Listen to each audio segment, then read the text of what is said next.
തൃശ്ശൂരിലെ മിക്ക ഫോറസ്റ്റിലും പോയി ഹണ്ട് ചെയ്യുമായിരുന്നു എന്ന് പറഞ്ഞത്. അങ്ങനെയാണ് അവന് വേടൻ എന്നുള്ളൊരു പേര് വന്നത്. എൻ്റെ അടുത്ത് ന്യായീകരണമായിട്ട് പറഞ്ഞത് അവൻ്റെ പട്ടിക്ക് കഴിക്കാൻ കൊടുക്കാനായിട്ട് ഹണ്ടിങ്ങിന് പോകുമായിരുന്നു. ഒരു ദിവസം എന്നെ കാണാൻ വന്നപ്പോൾ അതുപോലെ മൾട്ടിപ്പിൾ സ്ലീപ്പിംഗ് പിൽസും കനാബിസിൻ്റെ ഇൻഫ്ലുവൻസിലാണ് ഞങ്ങൾ സെക്ഷൽ ആക്ട് ചെയ്യുന്ന സമയത്ത് അവൻ എന്നെ ബ്ലീഡ് ചെയ്യിപ്പിച്ചത്. ഭയങ്കര ക്രൂവലായിരുന്നു ആ സമയത്ത്. ഒരു തവണ സിന്തറ്റിക് ഡ്രഗ് എടുത്തിട്ട് നെക്സ്റ്റ് ഡേ എന്നെ കാണാൻ വന്നിട്ടുണ്ടായിരുന്നു. അന്നാണ് എൻ്റെ ഫ്രണ്ടിൻ്റെ അടുത്ത് സെക്ഷൽ അഡ്വാൻസസ് നടത്തിയത്. സിന്തറ്റിക് ഡ്രഗ് യൂസ് ചെയ്യാൻ പാടില്ലെന്നാണ് അയാൾ ഫാൻസിനോടൊക്കെ എപ്പോഴും പറയാറുള്ളത്. അയാൾ യൂസ് ചെയ്തിരുന്നു? അത് അയാൾ യൂസ് ചെയ്തിരുന്നു. ഞങ്ങൾ സെക്ഷൽ ആക്ട് ചെയ്യുന്ന സമയത്ത് ഭയങ്കര ക്രൂവലായിട്ടായിരുന്നു ആ സെക്ഷൽ ആക്ട് ചെയ്തത്. അവസാനം പിന്നെ ഞാൻ ബ്ലീഡ് ചെയ്യുകയും ചെയ്തു. അപ്പോൾ അവൻ പറഞ്ഞത് വെറും ബ്ലഡ് അല്ലേ, ഒന്നും കുഴപ്പമില്ല എന്ന് പറഞ്ഞിട്ടാണ്. ഈ സമയത്തൊക്കെ ഞാൻ വിചാരിച്ചിരിക്കുന്നത് ഇവൻ എന്നെ കല്യാണം കഴിക്കും എന്നാണ്. ബിക്കോസ് എപ്പോഴൊക്കെ എന്നെ കാണാൻ വരുന്നു അല്ലെങ്കിൽ എപ്പോഴൊക്കെ എന്നെ ഫോൺ വിളിക്കുന്നു ആ സമയത്തൊക്കെ പറയുന്നുണ്ടായിരുന്നു ഇവന് എന്നെ കല്യാണം കഴിക്കാൻ ആഗ്രഹം ഉണ്ടായിരുന്നു എന്നൊക്കെ. നെക്സ്റ്റ് ഡേ എന്നെ വന്ന് കുറേ ചീത്ത പറഞ്ഞു. നീ എന്നെ പഴച്ചവനാക്കുവാണ്, നീ ഭയങ്കര ടോക്സിക്കാണ്, നീ എന്നെ ബാക്കിയുള്ള സ്ത്രീകളുടെ അടുത്ത് സെക്സ് ചെയ്യാൻ സമ്മതിക്കുന്നില്ല, അങ്ങനെയാണ് നീ ടോക്സിക് ആവുന്നത്. അതായിരുന്നു പരാതി. അവൻ്റെ അമ്മനെ വളരെ മോശമായിട്ട് ചിത്രീകരിച്ച് ഇങ്ങനെ പറയും ഫ്രണ്ട്സിൻ്റെ മുന്നിലും പാർട്ട്നേഴ്സിൻ്റെ മുന്നിലും ഒക്കെ. എൻ്റെ അടുത്തും അങ്ങനെ പറഞ്ഞിട്ടുണ്ട്. അമ്മ ഒരു കോൾ ഗേൾ ആയിരുന്നു. അവന് തീരെ താല്പര്യം ഉണ്ടായിരുന്നില്ല. എനിക്ക് ഇപ്പോൾ സത്യമാണോ പറയുന്നതില്ല, ബിക്കോസ് ഇതുവരെ എൻ്റെ അടുത്ത് പറഞ്ഞതെല്ലാം കള്ളമായിരുന്നു. അമ്മയുടെ വിരോധമാണ്, ഇഷ്ടമല്ല എന്നുള്ളത് വ്യക്തമാണ്. ചേട്ടനായിട്ടും അനിയത്തിയായിട്ടും കോൺടാക്ട് ഉണ്ടായിരുന്നു. അങ്ങനെ ഫാമിലി ആയിട്ടൊരു കണക്ഷൻ ഉണ്ടായിരുന്നു എനിക്ക്. അപ്പോൾ because I thought he was going to marry me. അങ്ങനെയാണ് എൻ്റെ അടുത്ത് ആദ്യം പറഞ്ഞത്. അതുകൊണ്ട് ഞാൻ അച്ഛനും ഈവൻ അമ്മയായിട്ടും കോൺടാക്ട് ഉണ്ടായിരുന്നു മരിക്കുന്നതിന് മുന്നേ. അപ്പോൾ പറയുന്നത് അംബേദ്കർ യൂണിവേഴ്സിറ്റി എസ്റ്റാബ്ലിഷ് ചെയ്യും എന്നൊക്കെയാണല്ലോ പറയുന്നത്. പക്ഷേ അവൻ എന്നോട് പറഞ്ഞത് എനിക്ക് ഒരുപാട് കാശൊക്കെയാണെങ്കിൽ ഞാൻ ജമൈക്കയിൽ നിന്ന് കുറേ പെൺപിള്ളേരെ ഇറക്കുമതി ചെയ്യും, എന്നിട്ട് അവരെ പിടിച്ചുകൊണ്ട് നടക്കും. റിഹാനയുടെ ആർട്ട് കൊള്ളത്തില്ല. ഈ ആർട്ടിസ്റ്റിൻ്റെ ഭയങ്കര നല്ല ആർട്ടാണ്. പക്ഷെ അതേസമയം ഈ ആർട്ടിസ്റ്റിൻ്റെ നിന്ന് വരുന്നത് ഭയങ്കര പൊട്ട സ്മെല്ലായിരിക്കും വരുന്നത്. പക്ഷെ റിഹാനയുടെ വരുന്നത് നല്ല സ്മെല്ല് വരും. സോ അവൻ മെലിഞ്ഞിട്ടാണ്, മറ്റവർക്ക് നല്ല വണ്ണമുണ്ട്. അതുകൊണ്ട് സെക്ഷൽ ടോണിലാണ് മുഴുവൻ ചോദിക്കുന്നതും പറയുന്നത്.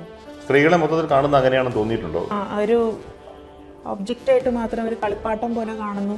യൂസിങ് ആൻഡ് ത്രോയിങ് എന്നുള്ള രീതിയിലാണ്. ഒരു യാട്ടിലൊരു പെണ്ണിന് കയറണമെങ്കിൽ ഒരു ബിക്കിനി ഇട്ടാൽ മതി. പക്ഷേ ആണുങ്ങൾക്ക് അങ്ങനെയല്ല. ആണുങ്ങൾ നന്നായിട്ട് വർക്ക് ചെയ്താൽ മാത്രമേ കയറാൻ പറ്റത്തുള്ളൂ. വിച്ച് മീൻസ് ബേസിക്കലി സ്ത്രീകൾ തുണി അയച്ചിട്ട് കാണിച്ചാൽ മതി എന്നുള്ള രീതിയിലാണ് പറയുന്നത്. ഇത്തരം കാര്യങ്ങളൊക്കെ പറയുമ്പോൾ ഒരു സ്ത്രീയോടാണിത് പറയുന്നത് എന്നൊരു ചിന്തയില്ലാതെ, അതോ ഡ്രഗ്സോ ലിക്കറോ കഴിച്ച ശേഷമാണ് ഇങ്ങനത്തെ സംസാരങ്ങൾ വരുന്നത്? അതോ അല്ല, സോബറായിട്ടിരുന്നാലും ഇങ്ങനെയൊക്കെ തന്നെയാണ് സംസാരം. എപ്പോഴൊക്കെ എന്നെ കാണാൻ വരുന്നോ അപ്പോഴൊക്കെ ഡ്രഗ്സ് കൊണ്ട് വരുമായിരുന്നു. രാവിലെ ഉച്ചയ്ക്കും വൈകിട്ടും എപ്പോഴും കനാബിസ് യൂസ് ഉണ്ടായിരുന്നു. 3 നേരം ഭക്ഷണം കഴിക്കുന്ന പോലെ. അവൻ ഒരു ഡ്രഗ് പെഡ്ലർ ആയിരുന്നു. പല സെലിബ്രിറ്റീസിനും എത്തിക്കുമായിരുന്നു ഡ്രഗ്സൊക്കെ. അങ്ങനെ പോയിട്ടാണ് അവൻ്റെ അനിയത്തിയുടെ കല്യാണത്തിനായിട്ടുള്ള കാശൊക്കെ സംഘടിപ്പിച്ചതെന്നാണ് എന്നോട് പറഞ്ഞിട്ടുണ്ട്. സർവൈവൽ നമ്പർ 2 കുറിച്ച് പറഞ്ഞത് അവൻ ഫോഴ്സ്ഫുള്ളി അവളെ കിസ് ചെയ്യുമായിരുന്നു, എന്നിട്ട് സ്ക്വേർട്ട് ചെയ്ത് തരട്ടെ എന്നുള്ളൊരു ചോദ്യം ചോദിക്കുമായിരുന്നു എന്നാണ്. 3ാമത്തെ സർവൈവലിനെ കുറിച്ച് പറഞ്ഞത് ഇവർ സെക്ഷൽ ആക്ട് ചെയ്തുകൊണ്ടിരുന്ന സമയത്ത് ഒന്നാമത്തെ കാര്യം ആ കുട്ടിക്ക് താല്പര്യം ഉണ്ടായിരുന്നില്ല. അവൻ ഫോഴ്സ് ചെയ്യുമായിരുന്നു. ചെയ്തുകൊണ്ടിരുന്ന സമയത്ത് അവൾ ബ്ലീഡ് ചെയ്തു. എപ്പോൾ കൊച്ചിയിൽ വന്നാലും അല്ലെങ്കിൽ കോഴിക്കോട് വന്നാലും എൻ്റെ കാർഡ് സ്വൈപ്പ് ചെയ്തിട്ട് മദ്യം വാങ്ങിക്കലും ഒക്കെ ആയിരുന്നു. ഇതുകൂടാണ്ട് ഡ്യൂറിങ് ദ റിലേഷൻഷിപ്പ് എപ്പോഴൊക്കെ അവൻ ആവശ്യപ്പെട്ടു അവന് ഇയർഫോൺസ്, കൂളർ, കിൻഡില്, അങ്ങനത്തെ ഷർട്ട്സ്, പല പല കാര്യങ്ങൾ ഞാൻ വാങ്ങിച്ചു കൊടുത്തിട്ടുണ്ട്. അപ്പോൾ അതിൻ്റെ എല്ലാത്തിൻ്റെയും ട്രാൻസാക്ഷൻ സ്റ്റേറ്റ്മെൻറ്റ്സും ഉണ്ട്. CPMൻ്റെ പൊളിറ്റിക്കൽ പാർട്ടി സപ്പോർട്ടേഴ്സ് ആയിരുന്നു, അതുകൊണ്ടാണ് അവനെ ടാർഗറ്റ് ചെയ്തത് എന്നുള്ള കുറേ കഥകളൊക്കെ എന്നോട് പറഞ്ഞു. അതായത് ഈ അവന്റെ എതിർകക്ഷികൾ CPM സപ്പോർട്ടേഴ്സ് ആയിരുന്നു. അപ്പോൾ അവൻ ആരായിരുന്നു? അവൻ ഫ്രറ്റേണിറ്റി മൂവ്മെന്റിന്റെ ഒരു ഭാഗമായിരുന്നു. അവന്റെ സ്ത്രീകളെ കാണുന്നത് എന്ന് പറഞ്ഞു കഴിഞ്ഞാൽ ഒരു സെക്ഷൽ ഒബ്ജക്റ്റ് ആയിട്ട് മാത്രം. ഈ സമയത്തൊക്കെ ഞാൻ വിചാരിച്ചിരിക്കുന്നത് ഇവർ എന്നെ കല്യാണം കഴിക്കും എന്നാണ്. Is actually hunting women. മലയാളികൾ ഒരുപാട് പേര് നെഞ്ചിലേറ്റിയ ഒരു കലാകാരൻ്റെ മറ്റൊരു മുഖമാണ്, ഒരു ഞെട്ടിക്കുന്നൊരു മുഖമാണ് എനിക്ക് അയച്ചു തന്നെ ഈ പരാതിയിലൂടെ വായിച്ചു പോകുമ്പോൾ ഞാൻ കാണുന്നത്. വേടൻ്റെ സമാനമായ കുറേ അനുഭവങ്ങൾ മറ്റു പലരുടെയും കാര്യത്തിൽ ഞാൻ കേട്ടിട്ടുണ്ട്. ഇതിനേക്കാൾ ഒരുപക്ഷെ ക്രൂരമായ പെരുമാറ്റങ്ങൾ ഉണ്ടായതിൻ്റെ അനുഭവങ്ങൾ ഞാൻ മനസ്സിലാക്കിയിട്ടുണ്ട്. പക്ഷേ താങ്കളാണ് ആദ്യമായിട്ട് കാര്യത്തിലൊരു പരാതിയുമായി പോലീസിനെ സമീപിക്കുന്നത്. അതുകൊണ്ടാണ് നമ്മളിങ്ങനെ ഇരുന്ന് സംസാരിക്കുന്നത്. പക്ഷേ ഇങ്ങനെ ഒന്ന് അതിനെക്കുറിച്ച് അറിയുമ്പോൾ ആരും ആദ്യം ചോദിക്കാനിടയുള്ളൊരു ചോദ്യം ഞാനത് ചോദിച്ചു തുടങ്ങാം. അതായത് എന്തുകൊണ്ടാണ് ഇത്ര വൈകിയത്? ഏതാണ്ട് ഒരു 2021 മുതലുള്ള കാര്യങ്ങൾ, നിങ്ങൾ തമ്മിലുള്ള ബന്ധത്തിലെ കാര്യങ്ങളാണ് ഈ പറയുന്നതൊക്കെ. എന്തുകൊണ്ടാണ് വൈകിയത്? ഞാൻ ഈയിടയ്ക്കായിട്ട് കേരളീയം എന്ന് പറഞ്ഞൊരു ഓൺലൈൻ മാഗസീനിൽ വായിച്ചൊരു ആർട്ടിക്കിളിൻ്റെ പുറത്താണ് ഞാൻ ഇങ്ങനത്തെ ഒരു കംപ്ലയിൻറ്റ് കൊടുക്കാമെന്ന് വിചാരിച്ച്. അതൊരു സർവൈവറാണ് എഴുതിയത്, വേടനെക്കുറിച്ച് തന്നെ എഴുതിയതായിരുന്നു. അപ്പം എനിക്ക് പിന്നെ മനസ്സിലായത് ഇയാൾ എന്നോട് ചെയ്തൊരു ക്രൂരതയൊക്കെ അതേപോലെ തന്നെ വേറെ പല സ്ത്രീകളോടും ചെയ്യുന്നുണ്ടായിരുന്നു എന്നുള്ളത് എനിക്ക് മനസ്സിലായി. ഞാനപ്പോൾ സർവൈവേഴ്സിനെ എല്ലാവരെയും കോൺടാക്ട് ചെയ്യാൻ ശ്രമിച്ചു. കോൺടാക്ട് ചെയ്തിട്ട് അവരുടെ സൈഡ് ഓഫ് ദ സ്റ്റോറി ഞാൻ കേട്ടു.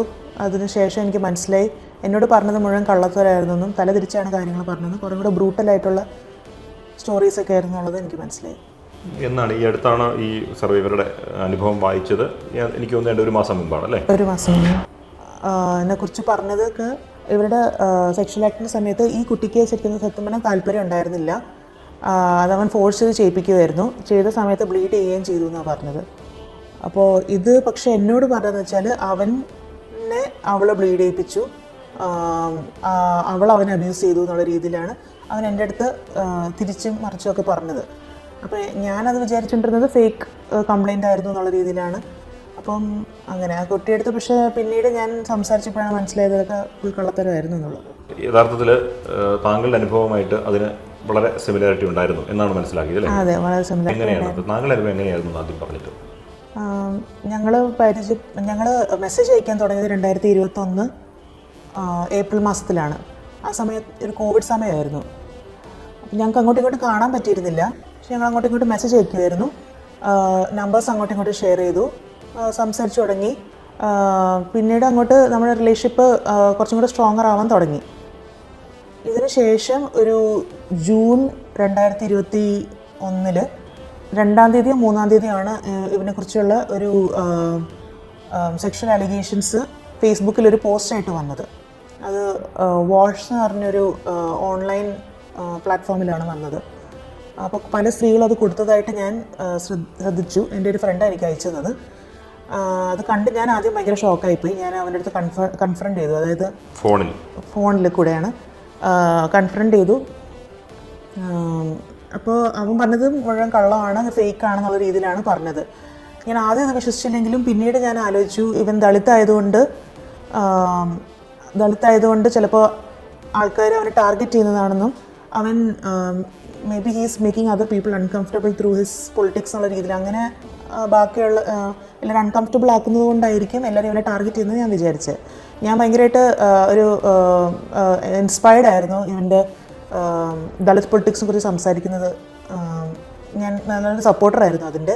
ബിക്കോസ് അങ്ങനത്തെ ഒരു കമ്മ്യൂണിറ്റിക്ക് വേണ്ടിയിട്ട് അങ്ങനെ സംസാരിക്കുന്നത് ഭയങ്കര റെയറായിട്ട് ആൾക്കാർ ചെയ്യാറുള്ളൂ. അതുകൊണ്ട് അത് കഴിഞ്ഞിട്ട് ഞാനപ്പോൾ സപ്പോർട്ട് ചെയ്യാമെന്ന് തന്നെ വിചാരിച്ചു. അങ്ങനെയാണ് ഞങ്ങളുടെ റിലേഷൻഷിപ്പ് കുറച്ചും കൂടെ സ്ട്രോങ്ങർ ആയത്.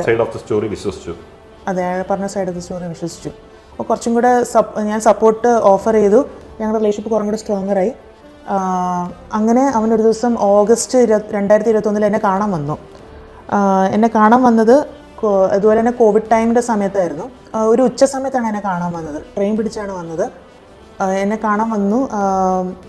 എന്നിട്ട് ഇയാൾ ഇപ്പോൾ ഞങ്ങൾ സംസാരിച്ചു തുടങ്ങി. ഇയാൾ പറയുന്നത് മുഴുവൻ ഈ സർവൈവേഴ്സൊക്കെ ഇവനെ അബ്യൂസ് ചെയ്തു എന്നുള്ള രീതിയിലാണ് ഫുൾ തലതിരിച്ചും വന്ന ഉടൻ തന്നെ ഇയാളോട് ഈ ആരോപണത്തെക്കുറിച്ച് ചോദിച്ചു. ഇതോടൊപ്പം തന്നെ ഇയാൾക്ക് എന്നോട് ഭയങ്കര താല്പര്യം ഉണ്ടായിരുന്നു. അയാൾക്ക് എന്നെ കല്യാണം കഴിക്കണമെന്ന് ഭയങ്കര ആഗ്രഹം ഉണ്ടായിരുന്നു. അത് പ്രകടിപ്പിച്ചിട്ടുണ്ടായിരുന്നു. നേരിട്ട് കണ്ടപ്പോൾ ഭയങ്കര ഇഷ്ടമായി, കല്യാണം കഴിക്കണമെന്ന് തോന്നുന്നുണ്ട് എന്നുള്ള രീതിയിലൊക്കെയാണ് പറഞ്ഞത്. പിന്നെ ഞാൻ ഇയാളെ കാണുന്നതിന് മുന്നേ, എന്നെ പരിചയപ്പെടുന്നതിന് മുന്നേ, എനിക്ക് നേരിട്ട് കാണുന്നതിന് മുന്നേ എനിക്ക് സത്യങ്ങളെല്ലാം അറിയണം എന്നുള്ളത് ഇയാളുടെ അടുത്ത് ഞാൻ പറഞ്ഞിട്ടുണ്ടായിരുന്നു. അതിന് ശേഷമാണ് എന്നെ കാണാൻ വന്നത്. എന്നിട്ട് ഞങ്ങൾ ഇതിനെക്കുറിച്ച് സംസാരിച്ച് തുടങ്ങിയിട്ട് ഞാൻ ഫുൾ കാര്യങ്ങൾ വിശ്വസിച്ചു. ഇവൻ്റെ ഭാഗത്തുനിന്ന് ഇവൻ പറഞ്ഞതെല്ലാം. അതായത് എല്ലാവരും ഇവനെ അബ്യൂസ് ചെയ്യുമായിരുന്നു.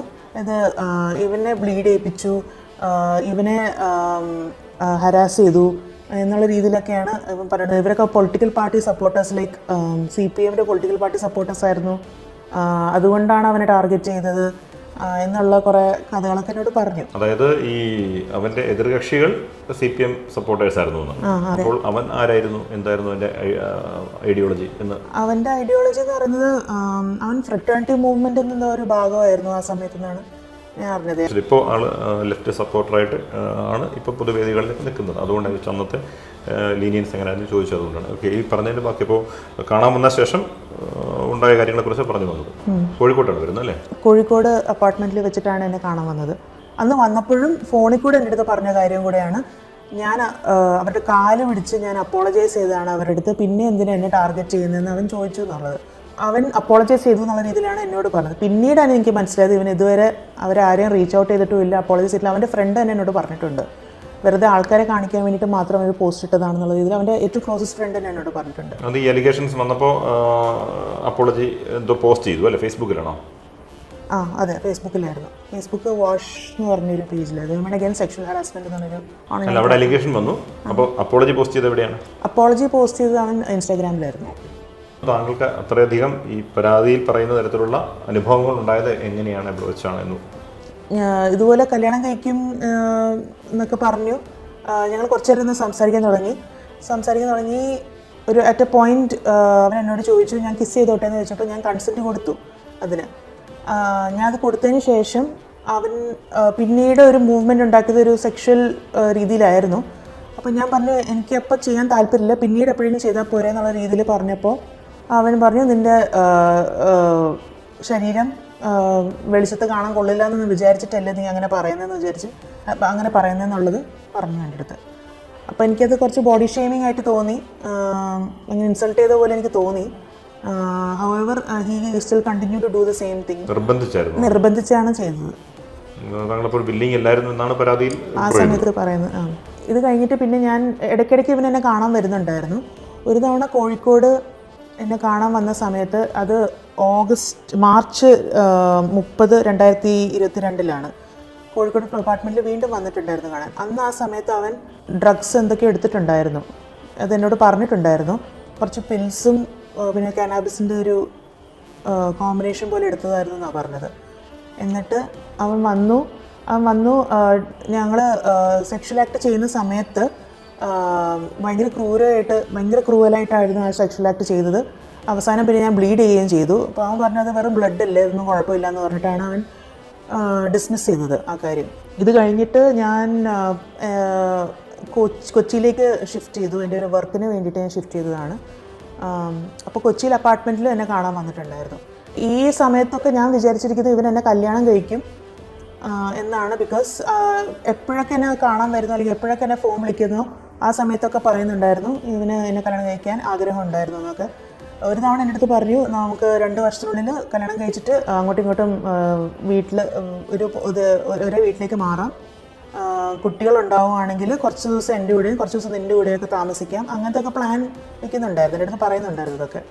എന്നെ ആദ്യം കണ്ടപ്പോഴും ഇത് തന്നെയാണ് പറഞ്ഞത്. ഈ സമയത്തൊക്കെ ഇവൻ കുറേ ഡെറിഗേറ്ററി കമൻസ് പാസ് ചെയ്യുന്നുണ്ടായിരുന്നു സ്ത്രീകൾക്കെതിരെ, പ്രത്യേകിച്ച് ഫെമിനിസ്റ്റുകൾക്കെതിരെ. ഭയങ്കരമായിട്ട് അവരെ ഇൻസൾട്ട് ചെയ്യുന്ന രീതിയിലാണ് എൻ്റെ മുന്നിലും അവൻ്റെ ഫ്രണ്ട്സ് സർക്കിളിൻ്റെ മുന്നിലും സംസാരിച്ചുകൊണ്ടിരുന്നത്. അതായത് ഇപ്പം ഇവനൊരു മീറ്റു അലിഗേഷൻ വന്നതുകൊണ്ട് ഇവൻ എല്ലാ സ്ത്രീകളോടും ഒരു ദേഷ്യം ഉണ്ടെന്ന് വിചാരിച്ചിട്ടാണ് ഞാൻ ഇരുന്നിരുന്നത്. അതിലെ ഫസ്റ്റ് ഡെറിഗേറ്ററി കമൻറ്റ് എന്ന് പറയുന്നത് അവൻ്റെ ഒരു വളരെ ക്ലോസ് ഫ്രണ്ടാണ്. ആ കുട്ടി ഇവനെ ഭയങ്കരമായിട്ട് സപ്പോർട്ട് ചെയ്യുന്നൊരു കൊച്ചാണ്. ആ കുട്ടീനെ ഫാറ്റ് ബിച്ച് എന്നല്ലാതെ ഒന്നും വിളിക്കാറില്ല. പിന്നെ ഒരു ആർട്ടിസ്റ്റിനെ കുറിച്ച് പറഞ്ഞു. ആർട്ടിസ്റ്റിനെ കാര്യം അറിയിച്ചിട്ടുണ്ട്. ആ ആർട്ടിസ്റ്റ് സിംഗറാണ്. ആ ആർട്ടിസ്റ്റിനെയും റിഹാനേനെയും തമ്മിൽ കമ്പയർ ചെയ്തിട്ട് അവൻ പറയുകയാണ് റിഹാനയുടെ ആർട്ട് കൊള്ളത്തില്ല, ഈ ആർട്ടിസ്റ്റിൻ്റെ ഭയങ്കര നല്ല ആർട്ടാണ്. പക്ഷെ അതേസമയം ഈ ആർട്ടിസ്റ്റിൻ്റെ വരാനിൽ നിന്ന് വരുന്നത് ഭയങ്കര പൊട്ട സ്മെല്ലായിരിക്കും വരുന്നത്, പക്ഷെ റിഹാനയുടെ വരുന്നത് നല്ല സ്മെല്ല് വരും. സോ അവൾ മെലിഞ്ഞിട്ടാണ്, മറ്റവർക്ക് നല്ല വണ്ണമുണ്ട് അതുകൊണ്ട്. പിന്നെ എസ്പെഷ്യലി ഫാറ്റ് വിമനെ കുറിച്ച് ഭയങ്കര ലൈക്ക് അവരെ കാല് റിട്രാക്ട് ചെയ്യണമെങ്കിൽ റിട്രാക്ടർ തന്നെ ഉപയോഗിക്കണം, എന്നാലേ ഒരു ഫാറ്റ് വുമനായിട്ട് സെക്സ് ചെയ്യാൻ പറ്റത്തുള്ളൂ. ഫാറ്റ് പീപ്പിൾ അങ്ങോട്ടും ഇങ്ങോട്ടും സെക്സ് ചെയ്യുന്നത് തന്നെ അവന് ആലോചിക്കാൻ പോലും കഴിയത്തില്ല, അത്ര അറപ്പാണ് അവന്. തടിച്ച സ്ത്രീകളോട് ഉള്ള ഇഷ്ടക്കേടാണ് ബോഡി ഷേമിംഗ് രൂപത്തിൽ വരുന്നത്. അപ്പോൾ obesity sucks, I M fat phobic എന്നൊക്കെ പലതവണ എന്നോട് പറഞ്ഞിട്ടുണ്ട്. അത് എൻ്റെ ബോഡി നോക്കിയും പലതവണ അങ്ങനെ പറഞ്ഞിട്ടുണ്ട്. പിന്നെ പറയുന്നുണ്ടിരുന്നത് ട്രാൻസ്ജെൻഡേഴ്സൊക്കെ മെൻ്റലി ഇൽ പേഷ്യൻസ് ആണ്, അവർ തന്നെയാണ് അവരുടെ പ്രശ്നങ്ങളൊക്കെ വരുത്തി തീർക്കുന്നതെന്നുള്ള രീതിയിലാണ് അവൻ പറഞ്ഞത്. പക്ഷെ ഇതിൻ്റെ ഒരു ഡിസ്പാരിറ്റി എന്താണെന്ന് വെച്ചാൽ അവൻ കുറച്ച് നാൾ മുന്നേ 1 Under the Sun എന്ന് പറഞ്ഞൊരു പാട്ട് ഇറക്കിയിട്ടുണ്ടായിരുന്നു അവൻ്റെ ഫ്രണ്ട്സായിട്ട്. അപ്പോൾ അതിൽ ഈ മാർജിനലൈസ്ഡ് ആയിട്ടുള്ള ട്രാൻസ്ജെൻഡേഴ്സ് താമസിക്കുന്ന സ്ഥലം, അവർ അണ്ടർഗോ ചെയ്യുന്ന ഡിഫിക്കൽട്ടീസൊക്കെ കാണിക്കുന്ന രീതിയിലുള്ള അതിൻ്റെ വിഷ്വൽസും അതിൻ്റെ വേർഡ്സും ഒക്കെ ആ പാട്ടിലുണ്ട്. അപ്പോൾ ഇത് രണ്ടും തമ്മിൽ ഭയങ്കര ഡിസ്പാരിറ്റി വന്നപ്പോഴാണ് പിന്നെ ഞാൻ ആലോചിച്ചത് ഇവൻ പറയുന്ന മുഴുവൻ കള്ളമാണല്ലോ എന്നുള്ളത്. അതായത് മാർജിനലൈസ്ഡ് ആൾക്കാർക്ക് വേണ്ടി ഇറക്കിയ പാട്ടാണത്. അത്തരം ആൾക്കാർ സുഖമില്ലാത്തവരാണെന്നാണ്. അതെ, എന്നിട്ട് ഞങ്ങൾ തമ്മിലുള്ള ഇൻട്രാക്ഷനിലും അല്ലാതെ അവൻ്റെ ഫ്രണ്ട്സിൻ്റെ ഇടയ്ക്ക് ഇത് തന്നെയാണ് സംസാരിച്ചിരുന്നത്. ഭയങ്കര പൊളിറ്റിക്കൽ അജണ്ടയാണെന്നോ പ്രൊപ്പഗാൻഡയാണെന്നൊക്കെയാണ് പറയുന്നത്. സെക്ഷൽ മൈനോറിറ്റീസിൻ്റെ കാര്യം, ട്രാൻസ്ജെൻഡേഴ്സിൻ്റെ കാര്യം. പിന്നെ അതുപോലെ ഭയങ്കര ആൻഡ്രൂ ടേറ്റ് സപ്പോർട്ടറാണ്. ഡെയിലി ഒരു 10 വീഡിയോസെങ്കിലും അതിരുന്ന് കാണുമായിരുന്നു. അയാൾ പറയുന്നതെല്ലാം നമുക്കറിയാം. ആൻഡ്രൂ ടേറ്റ് ഒരു സെക്സ് ഒഫൻഡറാണ്, ഈ വേൾഡ് നോൺ മിസോജിനിസ്റ്റ് ആണ്. അപ്പോൾ ഇയാൾ പറഞ്ഞിട്ടുള്ളതെന്ന് വെച്ചാൽ, ഈ ആൻഡ്രൂ ടേറ്റ് പറഞ്ഞിട്ടുള്ളത്, if a woman is a victim of rape then she should bear the consequences, she should bear the responsibility of the ഇതെന്നാണ് പറയുന്നത്. അതായത് ഫീമെയിൽസ് റെസ്പോൺസിബിലിറ്റി എടുക്കണം. അവരെ ആരെങ്കിലും റേപ്പ് ചെയ്യുകയാണെന്നുണ്ടെങ്കിൽ അവരങ്ങോട്ട് പോകുന്നത് കൊണ്ടാണ്, അങ്ങനത്തെ ഒരു സ്ഥലത്ത് പോകുന്നതുകൊണ്ടാണ് അവർ റേപ്പ് ചെയ്യപ്പെടുന്നത് എന്നുള്ള രീതിയിലാണ് പറയുന്നത്. അപ്പോൾ ഇതിനൊക്കെ സപ്പോർട്ട് ചെയ്താണ് ഇവൻ പറയുന്നത്. അതിൽ ഒരു സ്റ്റേറ്റ്മെൻറ്റ് എന്ന് പറയുന്നത്, ഒരു യാട്ടിലൊരു പെണ്ണിന് കയറണമെങ്കിൽ ഒരു ബിക്കിനി ഇട്ടാൽ മതി, പക്ഷേ ആണുങ്ങൾക്ക് അങ്ങനെയല്ല, ആണുങ്ങൾ നന്നായിട്ട് വർക്ക് ചെയ്താൽ മാത്രമേ കയറാൻ പറ്റത്തുള്ളൂ എന്ന്. വിച്ച് മീൻസ് ബേസിക്കലി സ്ത്രീകൾ തുണി അയച്ചിട്ട് കാണിച്ചാൽ മതി എന്നുള്ള രീതിയിലാണ് പറയുന്നത്. പിന്നെ you must make daddy A sandwich എന്നുള്ളത് ഒരു ദിവസം എൻ്റെ അടുത്ത് അങ്ങനെ പറഞ്ഞിട്ടുണ്ട്. അപ്പോൾ ഞാനിങ്ങനെ നോക്കിയിട്ടുണ്ട് എന്താ ഇങ്ങനെ പറയാൻ കാര്യം എന്നുള്ളത്. അപ്പോൾ ബേസിക്കലി വിമൻ്റെ സ്ഥാനം കിച്ചണിലാണെന്നുള്ള രീതിയിലാണ് അവൻ പറഞ്ഞു വരുന്നത്. അതിൻ്റെ അർത്ഥം എന്ന് പറഞ്ഞത് അതായിരുന്നു. ജമൈക്കയിൽ നിന്ന് കുറേ പെണ്ണുങ്ങളെ വിളിച്ച് വരുത്താൻ അവൻ കുറേ കാശ് ഉണ്ടാക്കുമ്പോൾ ഇപ്പോൾ പറയുന്നത് അംബേദ്കർ യൂണിവേഴ്സിറ്റി എസ്റ്റാബ്ലിഷ് ചെയ്യും എന്നൊക്കെയാണല്ലോ പറയുന്നത്. പക്ഷേ അവൻ എന്നോട് പറഞ്ഞത്, എനിക്ക് ഒരുപാട് കാശിട്ടാണ് ഞാൻ ജമൈക്കയിൽ നിന്ന് കുറേ പെൺപിള്ളേരെ ഇറക്കുമതി ചെയ്യും, എന്നിട്ട് അവരെ പിടിച്ചുകൊണ്ട് നടക്കും എന്നുള്ള രീതിയിലാണ് പറഞ്ഞത്. ഇതുപോലെ തന്നെ കഴിഞ്ഞ തവണ വന്ന മീറ്റൂവിൽ ഞാൻ വായിച്ചൊരു കാര്യമായിരുന്നു, അവൻ ആരെ കണ്ടാലും ആദ്യം തന്നെ സെക്ഷൽ ഫേവേഴ്സ് ചോദിക്കും എന്നുള്ളത്. അതുപോലത്തെ ഒരു ഇൻസിഡൻറ്റ് എൻ്റെ ലൈഫിൽ നടന്നു. October 6, 2022 സംഭവം നടന്നത്. എൻ്റെ ഒരു ഫ്രണ്ടും മേഡൻ്റെ ഫ്രണ്ട്സും കൂടെ എൻ്റെ അപ്പാർട്ട്മെൻറ്റിലേക്ക് വന്നിട്ടുണ്ടായിരുന്നു ഹാങ് ഔട്ട് ചെയ്യാൻ വേണ്ടിയിട്ട്. അപ്പോൾ ഫസ്റ്റ് ഡേ മേഡനും ഈ കുട്ടിയും തമ്മിൽ ജസ്റ്റ് ഒരു പരിചയപ്പെട്ടു എന്ന് മാത്രമേ ഉണ്ടായിരുന്നുള്ളൂ. അതിനപ്പുറം ഒന്നും ഉണ്ടായിരുന്നില്ല. അത് കഴിഞ്ഞിട്ട് നെക്സ്റ്റ് ഡേ ഇവൻ മദ്യപിച്ചിട്ടുണ്ടായിരുന്നു. കുറച്ച് ഫ്രണ്ട്ലി ആയിട്ടുള്ള കോൺവെർസേഷൻ മാത്രമേ ഇവർ തമ്മിൽ ഉണ്ടായിരുന്നുള്ളൂ മാക്സിമം. എന്നിട്ട് പക്ഷേ ഇവനെ പക്ഷേ ഞാൻ ഒബ്സർവ് ചെയ്യുന്നുണ്ട്. അത് കാരണം ഇവൻ കുറേ നേരമായിട്ട് ഈ കുട്ടീനെ തന്നെ നോക്കിക്കൊണ്ടിരിക്കുന്നുണ്ടായിരുന്നു, എൻ്റെ ഫ്രണ്ടിനെ. പ്രത്യേകിച്ച് പ്രൈവറ്റ് പാർട്സിലേക്ക് നോക്കുന്നതൊക്കെ ഞാൻ ശ്രദ്ധിച്ചു. ഇത് കഴിഞ്ഞിട്ട് ഞങ്ങൾ ഒരുമിച്ച് റൂമിലേക്ക് ചെന്നപ്പോൾ അവൻ പറഞ്ഞ എനിക്ക് സെക്ഷലി താല്പര്യമുണ്ട്, അവളെ വിളിച്ചോണ്ട് വരണം എന്ന് പറഞ്ഞിട്ട്. ഞാനപ്പോൾ ഞെട്ടിപ്പോയി. വിളിച്ചോണ്ട് വരണം എന്ന് എൻ്റെ അടുത്ത് ഡിമാൻഡ് ചെയ്തു. അപ്പം എനിക്കത് ചെയ്യാൻ പറ്റത്തില്ല എന്ന് പറഞ്ഞു. അപ്പം നീ ചെയ്തില്ലെങ്കിൽ ഞാൻ പോയി ചെയ്യും എന്നുള്ള രീതിയിൽ പറഞ്ഞു. അവൻ വാതിൽ തുറന്നിട്ട് പോകാൻ പോയി. അവളുടെ റൂം തുറക്കാൻ പോയതായിരുന്നു. അപ്പം ഞാൻ പറഞ്ഞു അങ്ങനെയൊന്നും ചെയ്യല്ലേ എന്ന് പറഞ്ഞിട്ട് അവനെ വിളിച്ച് വരുത്തി. അവൻ പറഞ്ഞത് നാളെ ഞാൻ പോയി ചോദിച്ചോളാം. അപ്പോൾ എനിക്കിത് റിലേറ്റബിൾ ആയിട്ട് തോന്നിയെന്ന് വെച്ചാൽ, ഫസ്റ്റ് മീറ്റു വന്നപ്പോൾ ഇതുപോലത്തെ ഒരു കംപ്ലയിൻറ്റ് വേറൊരു കുട്ടി പറഞ്ഞിട്ടുണ്ടായിരുന്നു, കണ്ടു കഴിഞ്ഞ ഉടനെ തന്നെ സെക്സ് ചോദിക്കും എന്നുള്ളത്. മുമ്പേയും അയാളുടെ കുറേ കമൻസിൻ്റെ കാര്യം പറഞ്ഞല്ലോ, ഇതുപോലെ ഫാറ്റായ സ്ത്രീകളെ കുറിച്ച് അങ്ങനെ ഇങ്ങനെ കുറേ കമൻറ്റുകൾ പറഞ്ഞല്ലോ. അപ്പോൾ ഇത്തരം കാര്യങ്ങളൊക്കെ പറയുമ്പോൾ ഒരു സ്ത്രീയോടാണിത് പറയുന്നത് എന്നൊരു ചിന്തയില്ലാതെ, അതോ ഈ ഇൻടോക്സിക്കേറ്റഡ് ആയിട്ട്, അതായത് ഡ്രഗ്സോ ലിക്കറോ കഴിച്ച ശേഷമാണ് ഇങ്ങനത്തെ സംസാരങ്ങൾ വരുന്നത്, അതോ അല്ല സോബറായിട്ടിരുന്നാലും ഇങ്ങനെയൊക്കെ തന്നെയാണ് സംസാരം. ഇങ്ങനെയൊക്കെ തന്നെയാണ് സംസാരം. ഞാൻ വിചാരിച്ചുകൊണ്ടിരുന്നത് പൊതുവെ സ്ത്രീകളോട് ഒരു ഹേറ്റ്രഡ് പോലെ ഉണ്ടാവും. കാരണം മീറ്റു അലിഗേഷൻ വന്നതിന് ശേഷം പൊതുവെ എല്ലാ സ്ത്രീകളോടും ഒരു ഹേറ്റ്രഡ് ഉണ്ടാവും. അതിൻ്റെ പുറത്തായിരിക്കും ഇത് പറയുന്നതാണ് വിചാരിച്ചത്. അതൊരു ട്രോമ റെസ്പോൺസ് എന്നാണ് ഞാൻ വിചാരിച്ചത്. പക്ഷെ അങ്ങനെയൊന്നും അല്ലായിരുന്നു. തിരുത്താൻ ശ്രമിച്ചു എന്ന് നേരത്തെ പറഞ്ഞു. ഇത്തരം സംസാരങ്ങളൊക്കെ ഉണ്ടാകുമ്പോൾ ഞാൻ എപ്പോഴൊക്കെ അതിനെക്കുറിച്ച് ഇങ്ങനെ ആർഗ്യൂ ചെയ്യാൻ ശ്രമിച്ചിട്ടുണ്ടെങ്കിൽ അവൻ തിരിച്ച് വീണ്ടും ഷൗട്ട് ചെയ്യുകയോ അങ്ങനെ എന്തെങ്കിലും ചെയ്യുമായിരുന്നുള്ളൂ. അല്ലാണ്ട് അല്ലെങ്കിൽ അതിനെന്തെങ്കിലും ജസ്റ്റിഫൈ എന്നുള്ള രീതിയിൽ പറയത്തുണ്ടായിരുന്നില്ല. അത് അവൾ ഒരിക്കലും അപ്പോളജൈസ് ചെയ്യുകയൊന്നും ചെയ്തിട്ടില്ല. ഏതെങ്കിലും ഒരു അട്രാക്റ്റീവ് ആയിട്ടുള്ള ഒരു കുട്ടിയെ കണ്ടു കഴിഞ്ഞാൽ അപ്പോൾ തന്നെ ഭയങ്കര സെക്സി കാലാണ്, ഭയങ്കര സെക്സി ജോലൈനാണെന്നൊക്കെ പറഞ്ഞ് കുറേ പുകഴ്ത്തും. ഫുൾ അങ്ങനെയാണ് ഒരാളെ പുകഴ്ത്തുന്നത് നേരിട്ട് ഫസ്റ്റ് ടൈം കാണുമ്പോൾ. അങ്ങനെയൊക്കെ പറയുന്നുണ്ട്. കംപ്ലീറ്റ് സെക്സ്വൽ ടോണിലാണ് മുഴുവൻ ചോദിക്കുന്നതും പറയുന്നതും. സ്ത്രീകളെ മൊത്തത്തിൽ കാണുന്ന അങ്ങനെയാണെന്ന് തോന്നിയിട്ടുണ്ടോ? ഒരു സെക്സ് ഇൻസ്ട്രുമെന്റ് ആയിട്ട് അങ്ങനെ ഒരു ഒബ്ജക്റ്റായിട്ട് മാത്രം ഒരു കളിപ്പാട്ടം പോലെ കാണുന്നു, യൂസിങ് ആൻഡ് ത്രോയിങ് എന്നുള്ള രീതിയിലാണ് എനിക്ക് തോന്നിയിട്ടുള്ളത്. പക്ഷേ ഇപ്പോൾ എനിക്ക് അങ്ങനെ ഒരു റിയലൈസേഷൻ വന്നു തുടങ്ങി. ഇതുപോലെ തന്നെ അവൻ്റെ സ്വന്തം അനിയത്തിയെക്കുറിച്ച് പറഞ്ഞൊരു വേറൊരു കാര്യം, എൻ്റെ അനിയത്തിക്ക് ബ്രസ്റ്റ്സ് അല്ല ഉള്ളത്, എൻ്റെ അനിയത്തിക്ക് ചെസ്റ്റ് ആണ് ഉള്ളതെന്നാണ് പറയുന്നത്. അതെന്താ ഉദ്ദേശിച്ചെന്ന് എനിക്ക് മനസ്സിലായില്ല. അവൻ്റെ ഒരു ഫ്രണ്ടും ഞാനും വീട് നിന്നപ്പോഴാണ് ഇത് പറഞ്ഞത്.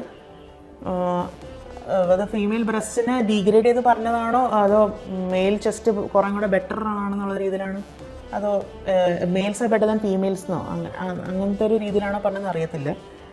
എന്തായാലും അങ്ങനെ പറഞ്ഞിട്ടുണ്ടായിരുന്നു. പിന്നെ എപ്പോഴും ഒരു ഫെമിനിസ്റ്റിനെക്കാട്ടിൽ ഒരു കുലസ്ത്രീനെ കല്യാണം കഴിക്കുന്നത് തന്നെയാണ് എപ്പോഴും നല്ലതെന്നുള്ള രീതിയിൽ പറയാറുണ്ടായിരുന്നു സ്ഥിരമായിട്ട്. അപ്പം ഞാൻ ആലോചിച്ചുകൊണ്ടിരുന്നത് ഇതെല്ലാം ഇവന് സ്ത്രീകളോട് പൊതുവേ ഞാൻ നേരത്തെ പറഞ്ഞ പോലെ തന്നെ മീറ്റു അലിഗേഷൻ വന്നതുകൊണ്ട് അതിൻ്റെ ട്രോമയുടെ റെസ്പോൺസ് ആയിരിക്കും എന്ന് ഞാൻ വിചാരിച്ചത്. പക്ഷേ അങ്ങനെ അല്ല എന്ന് തോന്നാൻ കാരണം അതാണ്, ഒരു കംപ്ലീറ്റ് ഫേക്ക് ആണ് എന്ന് തോന്നുന്നുണ്ടോ ഇപ്പോൾ? കംപ്ലീറ്റ് ഫേക്ക് ആണെന്ന് എനിക്കിപ്പോൾ തോന്നുന്നുണ്ട്. ഞാൻ ചോദിക്കാൻ കാരണം ഈ പല സ്റ്റേജിലെ പെർഫോമൻസിൽ പറയുന്ന ചില വാചകങ്ങളും ഈ എഴുതി പാടുന്ന പാട്ടിലെ ഐഡിയാസും ഒന്നും നിങ്ങളോട് സംസാരിച്ച ഇതിലെ കണ്ടന്റുമായിട്ട് മാച്ച് ആവുന്നതല്ല. അതുകൊണ്ടാണ് ചോദിച്ചത്. ഫേക്കാണെന്ന് തോന്നുന്നുണ്ട്. പ്രത്യേകിച്ച് വേറൊരു കാര്യം, ഒരു അമ്മനെ കുറിച്ച് പറഞ്ഞതൊക്കെ കേരളീയ മാഗസീനിൽ ഞാൻ വായിച്ചൊരു കാര്യം, അവൻ്റെ അമ്മനെ വളരെ മോശമായിട്ട് ചിത്രീകരിച്ച് ഇങ്ങനെ പറയും ഫ്രണ്ട്സിൻ്റെ മുന്നിലും പാർട്ട്നേഴ്സിൻ്റെ മുന്നിലൊക്കെ. അപ്പോൾ എൻ്റെ അടുത്തും അങ്ങനെ പറഞ്ഞിട്ടുണ്ട്. അമ്മ ഒരു കോൾ ഗേൾ ആയിരുന്നു, അവന് തീരെ താല്പര്യം ഉണ്ടായിരുന്നില്ല അമ്മയുടെ കാര്യം പറയുമ്പോൾ. ഒട്ടും നല്ല റെസ്പോൺസ് അല്ലായിരുന്നു എനിക്ക് ഉണ്ടാവുന്നത് അവൻ്റെ സൈഡിൽ നിന്ന്. പിന്നെ പക്ഷെ അമ്മയെക്കുറിച്ച് വലിയ കാര്യമായിട്ടാണ് ഈ പറയുന്നത്. അതുപോലെ അമ്മയുടെ ചിത്രവുമായി സ്റ്റേജിൽ ചെന്ന് കണ്ട ഒരു സ്ത്രീയോടുള്ള ഇൻട്രാക്ഷൻ്റെ വീഡിയോസൊക്കെ പ്രചരിച്ചിട്ടുണ്ട്. അപ്പോൾ അത് വലിയ കാര്യമായിട്ടാണ് എല്ലാവരും കരുതിയിരിക്കുന്നത്. നിങ്ങളുടെ അനുഭവത്തിൽ നേരെ എതിരാണ്. അത് അവൻ പറയുന്നത് എന്ന് വെച്ചാൽ അവന് ചെറുപ്പത്തിലെ അമ്മ ഇട്ടേച്ചു പോയി എന്നുള്ള രീതിയിലാണ് പറയുന്നത്. എനിക്ക് ഇപ്പോൾ സത്യമാണോ പറയുന്നത് ഇതില്ല, ബിക്കോസ് ഇതുവരെ എൻ്റെ അടുത്ത് പറഞ്ഞതെല്ലാം കള്ളമായിരുന്നു. അതുകൊണ്ട് എനിക്ക് എന്താ വിശ്വസിക്കേണ്ടതെന്നുള്ളത് അറ്റ് ദിസ് പോയിന്റ് അറിയത്തില്ല. അമ്മയുടെ വിരോധമാണ്, ഇഷ്ടമല്ല എന്നുള്ളത് വ്യക്തമാണ്. അമ്മയെക്കുറിച്ചൊക്കെ പറയാനുള്ള സാഹചര്യം ഉണ്ടാകുന്നത് എങ്ങനെയാണ് നിങ്ങൾ ഒരുമിച്ചുള്ളപ്പോൾ? കോവിഡ് ടൈം ആ ഒരു 2021 പകുതി ഒക്ടോബർ ആ ഒരു സമയത്തൊക്കെ ആയിരുന്നു. ഇവൻ്റെ അമ്മ സിക്കായിട്ട് അവൻ്റെ വീട്ടിലേക്ക് വന്നിട്ടുണ്ടായിരുന്നു എന്നാണ് പറഞ്ഞത്. അപ്പോൾ ക്യാൻസർ ബാധിച്ചിട്ടുണ്ടായിരുന്നുള്ള രീതിയിൽ ഡയഗ്നോസ് ചെയ്തു എന്നാണ് പറഞ്ഞത്. അപ്പോൾ അതിനുശേഷം പിന്നെ അമ്മ മരിച്ചുപോയി. അപ്പോൾ ആ സമയത്ത് ഇവൻ ഇമോഷണലി കുറച്ച് ഡൗൺ ആയിരുന്നു. പക്ഷെ എന്നാലും അവൻ പറഞ്ഞുകൊണ്ടിരുന്നതൊക്കെ മുഴുവൻ എപ്പോൾ ചോദിച്ചാലും പറഞ്ഞുകൊണ്ടിരുന്നതൊക്കെ മുഴുവൻ ആ തള്ള എന്നുള്ള രീതിയിലൊക്കെയാണ് പറഞ്ഞുകൊണ്ടിരുന്നത്. സർവൈവേഴ്സിൻ്റെ ചിലരുടെ അനുഭവങ്ങൾ കേട്ടപ്പോൾ ഇത് വേറെ രൂപത്തിൽ കേട്ടിരുന്നു. അമ്മയെ ജസ്റ്റിഫൈ ചെയ്ത് സംസാരിക്കാൻ ശ്രമിച്ചവരോടൊക്കെ ഭയങ്കര ബ്രൂട്ടലായിട്ട് പെരുമാറി, ആ സെക്ഷൽ ആക്റ്റിൽ തന്നെ അതിനുള്ള പക പോക്കുന്നത് പോലെ പെരുമാറി എന്ന് മറ്റു ചിലർ പറഞ്ഞു കേട്ടിട്ടുണ്ട്. പൊതുവെ ആൾക്കാരിയ്ക്കുമ്പോൾ എല്ലാവരും ഇരിക്കുമ്പോൾ പറയുന്നതൊക്കെ മുഴുവൻ ഇങ്ങനെയാണ്, അമ്മ കോൾകളായിരുന്നു, അങ്ങനെ കുറേ ഡീഗ്രേഡിങ് കോമൻസ് ഒക്കെ എപ്പോഴും പറയുന്നുണ്ടായിരുന്നു. അപ്പോൾ എന്താ ഇങ്ങനെയൊക്കെ പറയുന്നത് ഞാൻ എപ്പോഴും ആലോചിക്കുമായിരുന്നു. അമ്മയാണ് അച്ഛനെ ഉപദ്രവിച്ചുകൊണ്ടിരുന്നത്, അച്ഛനെ തല്ലിക്കൊണ്ടിരുന്നതെന്നൊക്കെയാണ് പറഞ്ഞുകൊണ്ടിരുന്നത്. അയാളുടെ കേസിലെ ലേഡീസിനെ കുറിച്ച് പറയുന്നത് പോലെ ഒരു വേർഷനാണ് അതിലും വരുന്നത്. അതെ, അമ്മ കുറ്റക്കാരിയായിട്ട്, അതായത് സ്ത്രീകളാണ് കുറ്റക്കാരെന്നുള്ള അയാളുടെ പൊതുവെയുള്ളൊരു കാഴ്ചപ്പാട്. അതെ. പിന്നെ ഇതുപോലെ എന്നെ എക്സ്പ്ലോയിറ്റ് ചെയ്തതെന്ന് പറഞ്ഞാൽ കുറേ കാശ് എൻ്റെ കയ്യിൽ നിന്ന് വാങ്ങിക്കുമായിരുന്നു. അറൗണ്ട് 31,570 അത്രയും റുപ്പീസ് എൻ്റെ കയ്യിൽ നിന്ന് വാങ്ങിക്കുകയും ചെയ്തു, ഇതുവരെ റിട്ടേൺ ചെയ്തതുമില്ല. ക്യാഷായിട്ട് വാങ്ങിച്ചോ അതൊക്കെ? ഗൂഗിൾ പേ ആയിരുന്നു. പിന്നെ ഒരെണ്ണം ബാങ്ക് ട്രാൻസാക്ഷൻ ആയിരുന്നു. അതായത് അതിന്റെ എവിഡൻസും സ്റ്റേറ്റ്മെന്റ്സ് എല്ലാം എൻ്റെ കയ്യിലുണ്ട്. അതെ. അപ്പോൾ ഇതുപോലെ തന്നെ ആക്ച്വലി നവംബർ 2021 ഒരു പുതിയതായിട്ടൊരു മ്യൂസിക് വീഡിയോ ഇറക്കുന്നുണ്ടായിരുന്നു. പേര് ബുദ്ധനായി പിറ എന്നായിരുന്നു. അപ്പോൾ അതിന് ഞാൻ കുറച്ച് കാശ് കൊടുത്തിട്ടുണ്ടായിരുന്നു. ചോദിച്ച് വാങ്ങിച്ചതാണ്. Around 15,000 rupees. അതൊന്ന് ഈ മ്യൂസിക് വീഡിയോ ഇറക്കാൻ വേണ്ടിയിട്ട്, പിന്നെ അവരുടെ സ്റ്റേക്ക് വേണ്ടിയിട്ടും കൂടെ ആയിരുന്നു. അത് കഴിഞ്ഞിട്ട് അവൻ ചെന്നൈ പോയിട്ട് അവിടെ വെച്ച് അവൻ്റെ അനിയത്തിക്ക് എന്തോ കോഴ്സിൻ്റെ ആവശ്യത്തിന് വേണ്ടിയിട്ട് പൈസ വേണമെന്ന് പറഞ്ഞിട്ട് എൻ്റെ ഒരു 5,000 റുപ്പീസ് എക്സ്ട്രാ വാങ്ങിച്ചു. അതുപോലെ തന്നെ എപ്പോൾ കൊച്ചിയിൽ വന്നാലും അല്ലെങ്കിൽ കോഴിക്കോട് വന്നാലും എൻ്റെ കാർഡ് സ്വൈപ്പ് ചെയ്തിട്ട് മദ്യം വാങ്ങിക്കലും ഒക്കെ ആയിരുന്നു. ഓരോ ബാറിലൊക്കെ പോയിട്ട് കാർഡ് കൊടുത്ത് വിടുമായിരുന്നു. അങ്ങനെ ചോദിക്കുമായിരുന്നു. അതുകൊണ്ട് ട്രാൻസാക്ഷൻ കഴിഞ്ഞപ്പോൾ എനിക്ക് മനസ്സിലാവുന്നത് എത്രത്തോളം പോയി എന്നുള്ളത്. പിന്നെ ഇതേപോലെ അവസാനം ടുവേർഡ്സ് എൻ്റെ റിലേഷൻഷിപ്പ് ഞാൻ അവനൊരു ഐഫോൺ കൊടുത്തിട്ടുണ്ടായിരുന്നു. 55,000 റുപ്പീസിൻ്റെ ഒരു ഐഫോണായിരുന്നു അത്. അത് കൊടുത്തതും അവനെനിക്ക് EMIയിൽ തരാമെന്നാണ് പറഞ്ഞത്, ട്രാൻസാക്ഷൻസ് ആയിട്ട് തരാമെന്നാണ് പറഞ്ഞത്. പക്ഷെ ഞാൻ എപ്പോഴും അവൻ്റെ കാല് പിടിച്ച് പറയുമായിരുന്നു എപ്പോഴും എനിക്ക് പൈസ തരണം എന്ന് പറഞ്ഞാൽ എല്ലാ മാസവും അവൻ്റെ ഫ്രണ്ട് വഴി ഞാൻ പറഞ്ഞിട്ടുണ്ട്. ബിക്കോസ് അവസാനമൊക്കെ ആയപ്പോൾ എൻ്റെ ഫോൺ എടുക്കാതെയായി. അപ്പോൾ അവൻ്റെ ഫ്രണ്ട് വഴിയാണ് പിന്നെ എനിക്ക് പൈസ കിട്ടിക്കൊണ്ടിരുന്നതൊക്കെ. അപ്പോൾ അതിൻ്റെ ട്രാൻസാക്ഷൻസും ഉണ്ട്. പക്ഷെ ഇത് കൂടാണ്ട് തന്നെ ഡ്യൂറിങ് ദ റിലേഷൻഷിപ്പ് എപ്പോഴൊക്കെ അവൻ ആവശ്യപ്പെട്ടു, അവന് ഇയർഫോൺസ്, കൂളർ, കിൻഡില്, അങ്ങനത്തെ ഷർട്ട്സ്, പല പല കാര്യങ്ങൾ ഞാൻ വാങ്ങിച്ചു കൊടുത്തിട്ടുണ്ട്. അപ്പോൾ അതിൻ്റെ എല്ലാത്തിൻ്റെയും ട്രാൻസാക്ഷൻ സ്റ്റേറ്റ്മെൻറ്റ്സും ഉണ്ട് അതിൽ. എപ്പോൾ വന്നാലും അല്ലെങ്കിൽ എപ്പോൾ ഫോൺ വിളിച്ചാലും അവൻ മാരേജ് ചെയ്യണം എന്നുള്ള ഒരു അഫർമേഷൻ എനിക്ക് തരുമായിരുന്നു. പിന്നെ അവസാനമൊക്കെ ആയപ്പോഴാണ് പുള്ളി എൻ്റെ ഫോണൊന്നും എടുക്കാതെയായി. അങ്ങനെ ഒരു ദിവസം July 15, 2023 അന്നൊരു കോൺസേർട്ട് നടക്കുന്നുണ്ടായിരുന്നു. എവിടെയാണ്? ലേ മെറിഡിയനിൽ, കൊച്ചിയിൽ വെച്ചിട്ട്. അപ്പോൾ അത് നടക്കുന്നതിൻ്റെ തലേദിവസം എന്നോട് പറഞ്ഞത്, നിൻ്റെ വീട്ടിലേക്ക് ഞാൻ വന്നിരിക്കും, ഫ്രണ്ട്സായിട്ടൊക്കെ നമുക്ക് അടിച്ചു പൊളിക്കാമെന്ന് പറഞ്ഞു. അന്ന് ഞാൻ ഫുൾ വെയിറ്റ് ചെയ്ത് അവൻ വന്നില്ല. നെക്സ്റ്റ് ഡേ പരിപാടി കഴിഞ്ഞിട്ട് വരാമെന്നുള്ള രീതിയിലാണ് പറഞ്ഞത്. അപ്പോഴും വന്നില്ല. അങ്ങനെ അവൻ്റെ ഫ്രണ്ട്സിനൊക്കെ ഞാൻ വിളിച്ചു ചോദിച്ചു, ആളവിടെ ഉണ്ടോ, എൻ്റെ അടുത്ത് വരാമെന്നാണ് പറഞ്ഞെന്നുള്ള രീതിയിൽ. അങ്ങനെ അവൻ്റെ ഫ്രണ്ട്സിനൊക്കെ വിളിച്ചു ചോദിച്ചു. അത് അവന് ഇഷ്ടപ്പെട്ടില്ല. നെക്സ്റ്റ് ഡേ എന്നെ വന്ന് കുറേ ചീത്ത പറഞ്ഞു, നീ എന്നെ പഴച്ചവനാക്കുവാണ്, നീ ഭയങ്കര ടോക്സിക്കാണ്, നീ എന്നെ ബാക്കിയുള്ള സ്ത്രീകളെ എടുത്ത് സെക്സ് ചെയ്യാൻ സമ്മതിക്കുന്നില്ല, അങ്ങനെയാണ് നീ ടോക്സിക് ആവുന്നത്. അതായിരുന്നു പരാതി. അതായത് ഞാൻ ടോക്സിക് ആവുന്നത് ഞാൻ അവനെ വേറെ സ്ത്രീകളെ ഒന്നും നോക്കാൻ സമ്മതിക്കുന്നതല്ല, സെക്സ് ചെയ്യാനായിട്ട് സമ്മതിക്കുന്നില്ല എന്നുള്ള രീതിയിൽ. എൻ്റെ ഫ്രണ്ട്സ് ആരെങ്കിലും വന്നാൽ പോലും അവൻ താല്പര്യം കാണിക്കുന്ന പോലെ ആയിട്ട് നേരത്തെ പറഞ്ഞ ഇൻസിഡൻറ്റും അല്ലാതെ വേറെ ഇൻസിഡൻസും ഉണ്ട്. അത് കഴിഞ്ഞിട്ട് ഈ റിലേഷൻഷിപ്പ് ബ്രേക്കപ്പ് ചെയ്തപ്പോഴാണ് എനിക്ക് മനസ്സിലായത് ഇവന് എന്നെ കല്യാണം കഴിക്കാനായിട്ട് ഒരു ഇൻറ്റൻഷൻ ഉണ്ടായിരുന്നില്ല. അങ്ങനത്തെ ഒരു പ്രോമിസ് തന്നിട്ടാണ് എൻ്റെ ഒരു കൺസെൻറ്റ് വാങ്ങിച്ചത് ഫോർ സെക്ഷുവൽ ഇൻ്റർകോഴ്സ്. അതുപോലെ സർവൈവേഴ്സിനെ കുറിച്ചും ഫുൾ കള്ളത്തരാണ് എന്നോട് പറഞ്ഞത്. അലിഗേഷൻസ് ഒക്കെ ഫേക്ക് ആയിരുന്നാണ് എന്നോട് പറഞ്ഞത്. പിന്നെ ഇപ്പോൾ അവൻ പറഞ്ഞു നടക്കുന്നൊരു കാര്യം എന്താണെന്ന് വെച്ചാൽ, ഞാൻ അവനെ റേപ്പ് ചെയ്തെന്നും ഞാൻ അവനെ കെട്ടിയിട്ട് എന്തോ ചെയ്തെന്നും സ്ട്രാപ്പ് ഓൺ ഒക്കെ ഉപയോഗിച്ച് എന്തൊക്കെ ചെയ്തെന്നൊക്കെയാണ് അവൻ്റെ ഫ്രണ്ട് സർക്കിളിൽ എല്ലാവരോടും പറഞ്ഞു നടക്കുന്നത്. ഇത് മറ്റു ചിലരെക്കുറിച്ച് ഇതുപോലെ തന്നെ എക്സാക്ട്ലി സിമിലർ ആയിട്ട് കാര്യങ്ങൾ പറഞ്ഞതായിട്ട് ഞാൻ കേട്ടിട്ടുണ്ട്. ഇതിനെക്കുറിച്ചുള്ള സത്യങ്ങളൊക്കെ പുറത്തു കൊണ്ടുവന്നാൽ സൊസൈറ്റി എന്നെ വിശ്വസിക്കത്തില്ല, സൊസൈറ്റി എന്നെ സക്ഷയം ചെയ്യും എന്നൊക്കെ വിചാരിച്ചിട്ട് ഞാൻ കുറേ നാൾ മിണ്ടാതിരുന്നത്. പിന്നെ കേരളത്തിലെ പോസ്റ്റ് കണ്ടപ്പോഴാണ് കുറച്ചും കൂടി ധൈര്യം വന്നത്. കേരളത്തിലെ പോസ്റ്റ് എന്ന് പറയുന്നത് ആ മാഗസിന് വന്ന മറ്റൊരു സർവൈവറുടെ എക്സ്പീരിയൻസ് സിമിലറാണെന്ന് തോന്നി. ഞാൻ ഇൻവെസ്റ്റിഗേറ്റ് ചെയ്തു, അവരോടൊക്കെ സംസാരിച്ചു, സത്യങ്ങൾ എന്താണെന്നുള്ളത് മനസ്സിലാക്കി. എന്നിട്ട് അങ്ങനെയാണ് കംപ്ലൈൻറ്റ് ഫയൽ ചെയ്യാൻ. നിങ്ങളുടെ അവരുടെ എക്സ്പീരിയൻസ് സിമിലറാണ്. സർവൈവേഴ്സ് പലരെ കോൺടാക്ട് ചെയ്യുമെന്ന് പറഞ്ഞാൽ ഈ വന്ന ഇൻ്റർവ്യൂ വന്നൊരു പ്രിൻ്റ് ചെയ്ത് വന്നൊരു മാഗസിനിലെ കണ്ട സെഷൻ സർവൈവേഴ്സിനെ പലരെ കോൺടാക്ട് ചെയ്യുമെന്ന് പറഞ്ഞല്ലോ. അവരുടെയൊക്കെ എക്സ്പീരിയൻസ് ഒന്ന് ചുരുക്കത്തിൽ പറയാമോ? കാരണം അവർ പലരും ഇത് തുറന്ന് പറയാനോ അല്ലെങ്കിൽ ഒരു ഇപ്പോൾ ഇതുപോലെ കംപ്ലയിൻറ്റ് കൊടുക്കാനോ തയ്യാറായിട്ടില്ല. ഞാൻ അവൻ്റെ അടുത്ത് ചോദിച്ചപ്പോൾ എന്തൊക്കെയായിരുന്നു അവൻ പറഞ്ഞ കാര്യങ്ങൾ, അതിന് നേരെ ഓപ്പോസിറ്റായിരുന്നു അവരുടെ എക്സ്പീരിയൻസസ്. അതായത് ഫോർ എക്സാമ്പിൾ ഒരു സർവൈവറിനെ കുറിച്ച് പറഞ്ഞത്, അവൻ ആ കുട്ടി അവനെ കെട്ടിയിട്ട് ചെയ്യുമായിരുന്നു, സ്ട്രാപ്പ് ഓൺ ഉപയോഗിക്കുമായിരുന്നു, അങ്ങനെയൊക്കെ പറഞ്ഞു അതിനെക്കുറിച്ച്. പിന്നെ അത് കൺഫേം ചെയ്തപ്പോഴാണ്, ക്വസ്റ്റ്യൻ ചെയ്തപ്പോഴാണ് എനിക്ക് മനസ്സിലായത് അങ്ങനെയൊന്നും സംഭവിച്ചിട്ടില്ല എന്നുള്ളത്. അതുപോലെ സർവൈവർ നമ്പർ 2 കുറിച്ച് പറഞ്ഞത്, ആ കുട്ടി ഇവന് ഓറൽ സെക്സ് ചെയ്തുകൊണ്ടിരുന്ന സമയത്താണ് ഇവൻ സ്ക്വേർട്ട് ചെയ്ത് തരട്ടെ എന്നുള്ള ചോദ്യം ചോദിച്ചെന്ന്. ഇവൻ എന്നോട് അങ്ങനെയാണ് പറഞ്ഞത്. പക്ഷേ ആ കുട്ടിയായിട്ട് കൺഫേം ചെയ്തപ്പോൾ പറഞ്ഞത് ഇങ്ങനെയൊന്നും ആ കുട്ടി പറഞ്ഞിട്ടുണ്ടായിരുന്നില്ല.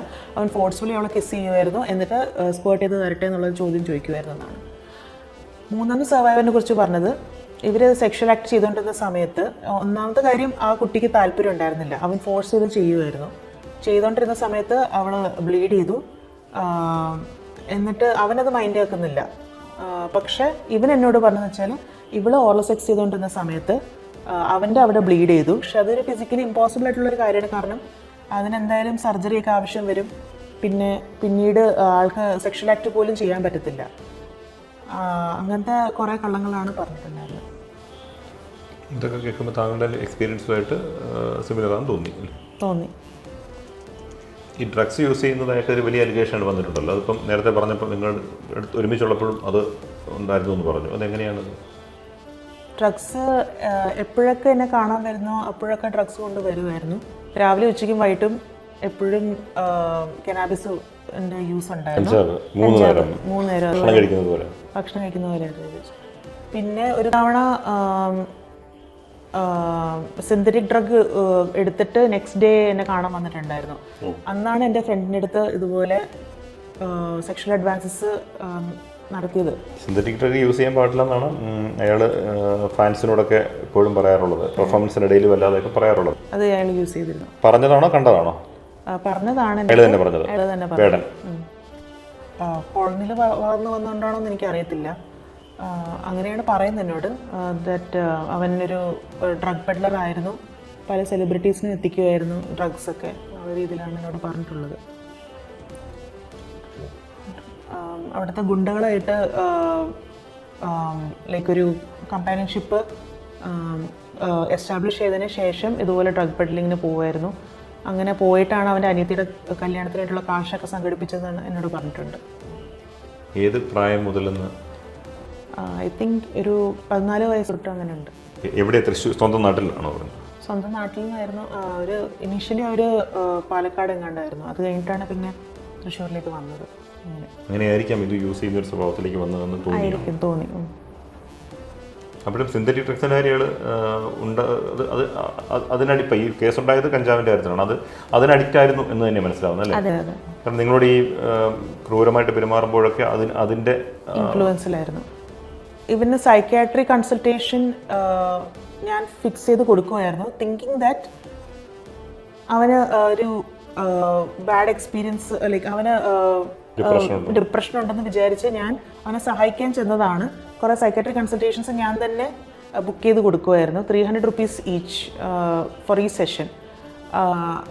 അതിന് ആ ഡോക്ടർ കുറേ മരുന്ന് പ്രിസ്ക്രൈബ് ചെയ്തിട്ടുണ്ടായിരുന്നു. അതിൽ സ്ലീപ്പിംഗ് പിൽസ് പ്രിസ്ക്രൈബ് ചെയ്തിട്ടുണ്ടായിരുന്നു. ഇവൻ പക്ഷേ കടയിൽ പോയിട്ട് സ്ലീപ്പിംഗ് പിൽസ് മാത്രം എടുത്തിട്ട് അത് മാത്രം കഴിക്കത്തുണ്ടായിരുന്നുള്ളൂ. അത് പിന്നെ ലേറ്റർ ഓൺ ആണ് എനിക്ക് മനസ്സിലായത്. ബിക്കോസ് ഒരു ദിവസം എന്നെ കാണാൻ വന്നപ്പോൾ അതുപോലെ മൾട്ടിപ്പിൾ സ്ലീപ്പിംഗ് പിൽസും കനാബിസിൻ്റെ ഇൻഫ്ലുവൻസിലാണ് ഞങ്ങൾ സെക്ഷൽ ആക്ട് ചെയ്ത സമയത്ത് അവൻ എന്നെ ബ്ലീഡ് ചെയ്യിപ്പിച്ചത്. ഭയങ്കര ക്രൂവലായിരുന്നു ആ സമയത്ത്. കാരണം ഒന്നാമത് ഒരു നോർമൽ സ്റ്റേറ്റിലല്ലായിരുന്നു ആൾ, സാധാരണ കാണുന്ന പോലെ അല്ലായിരുന്നു. 2021 ആദ്യം തൊട്ടാണ് നിങ്ങൾ കാണുന്നത് അല്ലേ? അപ്പോൾ ആ കാണുന്ന സമയത്ത് ഇതുപോലെ പോപ്പുലർ ആയിട്ടൊന്നുമില്ല. അന്ന് ഈ പേര് ഇങ്ങനെ വേടൻ എന്ന് തന്നെയാണോ, അതോ ഹിരൺദാസ് മുരളി എന്ന് പറയുന്ന പേര് എങ്ങനെ അറിയപ്പെട്ടത്? അല്ല, വേടൻ തന്നെയായിരുന്നു. അപ്പോൾ എൻ്റെ അടുത്ത് പറഞ്ഞിട്ടുള്ളത് he used to go for hunting. അതായത് തൃശ്ശൂരിലെ മിക്ക ഫോറസ്റ്റിലും പോയി ഹണ്ട് ചെയ്യുമായിരുന്നു എന്നാണ് പറഞ്ഞത്. എന്നിട്ട് എൻ്റെ അടുത്ത് ന്യായീകരണമായിട്ട് പറഞ്ഞത് അവൻ്റെ പട്ടിക്ക് കഴിക്കാൻ കൊടുക്കാനായിട്ട് അവൻ ഹണ്ടിങ്ങിന് പോവുമായിരുന്നു എന്നുള്ള രീതിയിലാണ് പറഞ്ഞത്. പട്ടിക്ക് കഴിക്കാൻ കൊടുക്കാൻ വേണ്ടി ഫോറസ്റ്റിൽ പോകുമായിരുന്നു? ഫോറസ്റ്റിൽ പോയി ഹണ്ട് ചെയ്തിട്ട് കൊണ്ടുപോയി കൊടുക്കുമായിരുന്നു, ആ രീതിയിലാണ് പറഞ്ഞത്. പിന്നെ അതൊരു ഹരമായിട്ട് ചെയ്യുന്നുള്ളത് പോലെ എനിക്ക് തോന്നി. ബിക്കോസ് ഇടയ്ക്കിടയ്ക്ക് പോകുന്നുണ്ടായിരുന്നു ഫ്രണ്ട്സിൻ്റെ ഒപ്പം ചെയ്യാനായിട്ട്. അത് അവൻ ന്യായീകരിച്ച് പറഞ്ഞു വെച്ചാൽ അവൻ്റെ ട്രൈബ് അങ്ങനെ ചെയ്യുന്ന ഒരു കൂട്ടത്തിലുള്ള ഒരു ട്രൈബാണ്. ലൈക്ക് അവൻ്റെ ഫോർ ഫാദേഴ്സും ആൻസിസ്റ്റേഴ്സും അതുപോലെ ചെയ്യുന്നുണ്ടായിരുന്നു എന്നുള്ള രീതിയിൽ അങ്ങനത്തെ ഒരു ന്യായീകരണമാണ് എനിക്ക് തന്നത്. പലതവണ പറഞ്ഞിട്ടുണ്ടോ കാര്യം? പലതവണ പറഞ്ഞിട്ടുണ്ട്. അങ്ങനെയാണ് അവന് വേടൻ എന്നുള്ളൊരു പേര് വന്നത്. അങ്ങനെ പറഞ്ഞു. വേറെ കുറേ വെപ്പൺസ് ഉണ്ട് അവൻ്റെ കയ്യിൽ. കണ്ടിട്ടുണ്ടോ? ഞാൻ ഫോട്ടോ കണ്ടിട്ടുണ്ട്. അവൻ്റെ ചേട്ടൻ എനിക്ക് അയച്ചു തന്നിട്ടുണ്ട് ഫോട്ടോസ്. ചേട്ടൻ അയച്ചു തന്നു? ചേട്ടനായിട്ട് കോൺടാക്ട് ഉണ്ടായിരുന്നോ? ചേട്ടനായിട്ടും അനിയത്തിയായിട്ടും കോൺടാക്ട് ഉണ്ടായിരുന്നു. അങ്ങനെ ഫാമിലി ആയിട്ടൊരു കണക്ഷൻ ഉണ്ടായിരുന്നു? കണക്ഷൻ ഉണ്ടായിരുന്നു എനിക്ക്. അപ്പോൾ because I thought he was going to marry me. അങ്ങനെയാണ് എൻ്റെ അടുത്ത് ആദ്യം പറഞ്ഞത്. അതുകൊണ്ട് ഞാൻ അച്ഛനും ഈവൻ അമ്മയായിട്ടും കോണ്ടാക്ട് ഉണ്ടായിരുന്നു മരിക്കുന്നതിന് മുന്നേ. പിന്നെ ചേട്ടനും അനിയത്തിയായിട്ടും ഉണ്ടായിരുന്നു. അവരൊക്കെ എന്ത് ചെയ്യണം? അവർ ചേട്ടന് എന്തോ സൂപ്പർ മാർക്കറ്റിൽ എന്തോ ഒരു ലോഡിങ്ങിന് എന്തോ പരിപാടിയും ഒരു ജോലിയും. പിന്നെ അനിയത്തി is not working but she is doing some course. ആ കോഴ്സിന് വേണ്ടിയിട്ടായിരുന്നു ഞാൻ പേ ചെയ്തത് 5,000 rupees. ഇയാളിങ്ങനെ ഒഴിവാക്കി പോയ നിങ്ങളുടെ റിലേഷൻ ഒഴിവാക്കി പോയ ശേഷം പിന്നീട് അവരെ കോൺടാക്ട് ചെയ്യാൻ ശ്രമിക്കുമോ? അവരോട് ഈ നിങ്ങളുടെ ബുദ്ധിമുട്ടുകൾ എന്തെങ്കിലും പറയുമോ? അവർ വഴി കോൺടാക്ട് ചെയ്യാൻ ശ്രമിച്ചോ പിന്നീട്? അവരായിട്ട് ഞാൻ കോൺടാക്ട് ചെയ്യാൻ ശ്രമിച്ചില്ല. ഫാമിലിനെ വെറുതെ ബുദ്ധിമുട്ടിക്കാനാണെന്ന് വിചാരിച്ച് ഫ്രണ്ട്സിനെയൊക്കെ ഞാൻ കോൺടാക്ട് ചെയ്യാൻ ശ്രമിക്കുന്നുണ്ടായിരുന്നു. ഒരു ദിവസം പലതവണ ഞാൻ വിളിക്കുമായിരുന്നു എടുക്കുമോ എന്ന് വിചാരിച്ച്. പക്ഷേ ഒരിക്കൽ പോലും എന്നെ തിരിച്ച് വിളിച്ചിട്ടുമില്ല, ഫോൺ എടുത്തിട്ടുമില്ല. കംപ്ലീറ്റ്ലി എന്നെ ഇഗ്നോർ ചെയ്യുമായിരുന്നു 1.5 വർഷം. പിന്നെ ഞാനങ്ങ് മടുത്തിട്ട് നിർത്തിയതാണ്. മെസ്സേജും അയക്കുമായിരുന്നു, അതിനൊന്നിനും റിപ്ലൈ ഉണ്ടായിരുന്നില്ല. ഈ ടോക്സിക് ആണെന്ന് പറഞ്ഞ ഒരു തവണ വഴക്കുണ്ടാക്കിയെന്ന് പറഞ്ഞല്ലോ, അതാണോ നിങ്ങളുടെ ലാസ്റ്റ് മീറ്റിംഗ്? അതായിരുന്നു എൻ്റെ ലാസ്റ്റ് മീറ്റിംഗ്.